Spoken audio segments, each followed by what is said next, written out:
కాసేపట్లో శ్వేతపత్రం విడుదల చేసేందుకు బీఆర్ఎస్ రెడీ అయింది. తెలంగాణ ప్రభుత్వం అసెంబ్లీలో విడుదల చేసిన శ్వేతపత్రాలకు కౌంటర్గా బీఆర్ఎస్ పార్టీ శ్వేతపత్రాన్ని విడుదల చేయనుంది. ఇందుకోసం పవర్ పాయింట్ ప్రెజెంటేషన్ను సిద్ధం చేసింది. బీఆర్ఎస్ పాలనపై ప్రస్తుత కాంగ్రెస్ ప్రభుత్వం చేస్తున్న విమర్శలకు ఈ శ్వేతపత్రంతో కౌంటర్ ఇవ్వబోతోంది. తెలంగాణ భవన్లో బీఆర్ఎస్ వర్కింగ్ ప్రెసిడెంట్ కేటీఆర్ ఈ పవర్ పాయింట్ ప్రెజెంటేషన్ ఇవ్వనున్నారు. బీఆర్ఎస్ పాలనలో తెలంగాణ రాష్ట్రం అన్ని రంగాలలోనూ అగ్రగామిగా నిలిచిందంటూ పవర్ పాయింట్ ప్రెజెంటేషన్ ద్వారా చెప్పబోతున్నారు కేటీఆర్. పల్లె ప్రగతి నుండి టీఎస్ ఐపాస్ వరకు అనేక అభివృద్ధి సంక్షేమ ఫలాలు అందించినట్టుగా వివరించబోతున్నారు. తాము అమలు చేసిన అభివృద్ధి పథకాలతో పల్లెలు పట్టణాల రూపురేఖలు మారిపోయాయని, అనేక సంక్షేమ పథకాలతో పుట్టిన బిడ్డ నుండి వృద్ధుల వరకు ఎంతో ప్రయోజనం కలిగినట్టుగా పీపీటీలో చెప్పనున్నారు.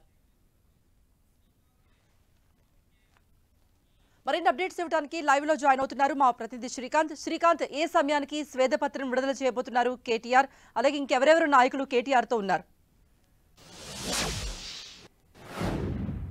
కృప ఈ రోజు ఉదయం 11 గంటలకు తెలంగాణ భవన్లో పార్టీ వర్కింగ్ ప్రెసిడెంట్ మాజీ మంత్రి కేటీఆర్ పవర్ పాయింట్ ప్రెజెంటేషన్ చేయబోతున్నారు. టీఆర్ఎస్ పాలనలో అంటే బీఆర్ఎస్ పాలనలో 9.5 ఏళ్ల పాటు రాష్ట్రంలో సాధించిన పురోగతిని ఈ పవర్ పాయింట్ ప్రెజెంటేషన్ ద్వారా పార్టీ వర్కింగ్ ప్రెసిడెంట్ వివరించనున్నారు. ప్రధానంగా ఇటీవల జరిగిన అసెంబ్లీ సమావేశాల్లో కాంగ్రెస్ ప్రభుత్వం బీఆర్ఎస్ పార్టీ చేసిన అప్పులు, విద్యుత్ ఒప్పందాలపై తీవ్రంగా అభ్యంతరాలు వ్యక్తం చేసింది. పెద్ద ఎత్తున అప్పులు చేసినా రాష్ట్ర ప్రయోజనాలు పెద్దగా నెరవేరలేదన్న అభిప్రాయాన్ని అన్న ఆరోపణలను కాంగ్రెస్ చేసింది. ఈ నేపథ్యంలో తాము కష్టపడి పనిచేసిన కారణంగానే రాష్ట్రం ఇప్పుడు ప్రస్తుతం ఈ పరిస్థితుల్లో ఉందన్న ఒక స్పష్టమైన అభిప్రాయాన్ని బీఆర్ఎస్ పార్టీ పరంగా పార్టీ వర్కింగ్ ప్రెసిడెంట్ కేటీఆర్ వెల్లడించనున్నారు. పవర్ పాయింట్ ప్రజెంటేషన్ దాదాపు 2 గంటల సేపు కేటీఆర్ పవర్ పాయింట్ ప్రజెంటేషన్ చేసే అవకాశం ఉన్నట్టు తెలుస్తుంది. తెలంగాణ భవన్లో ఇందుకు సంబంధించిన భారీ ఏర్పాట్లు కూడా అయిపోయాయి.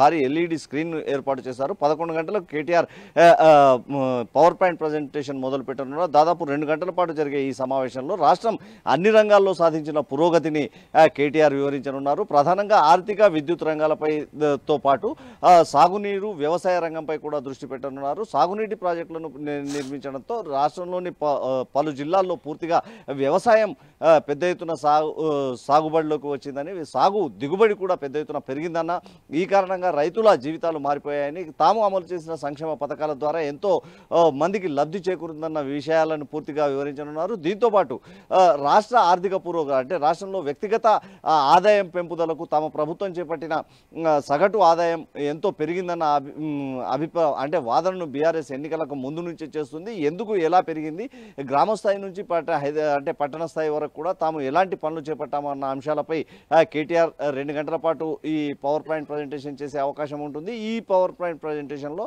అన్ని రంగాలను కూడా అంటే 2014 కంటే ముందు పరిస్థితి ఎలా ఉంది, 2014 నుంచి నిన్న మొన్నటి వరకు అంటే 2023 నవంబర్ డిసెంబర్ వరకు కూడా బీఆర్ఎస్ ప్రభుత్వ హయాంలో జరిగిన అభివృద్ధి సంక్షేమ ఫలాలు పేదలకు ఏ విధంగా చేరాయి, పేదలు తమ ప్రభుత్వంతో ఎలా లబ్ధి పడ్డారు, రాష్ట్ర వ్యాప్తంగా కూడా తాము చేపట్టిన సంక్షేమ కార్యక్రమాలతో, అభివృద్ధి కార్యక్రమాలతో ఎలాంటి అభివృద్ధి సాధ్యమైందన్న వివరాలు వెల్లడించనున్నారు. కృప. ఓకే శ్రీకాంత్.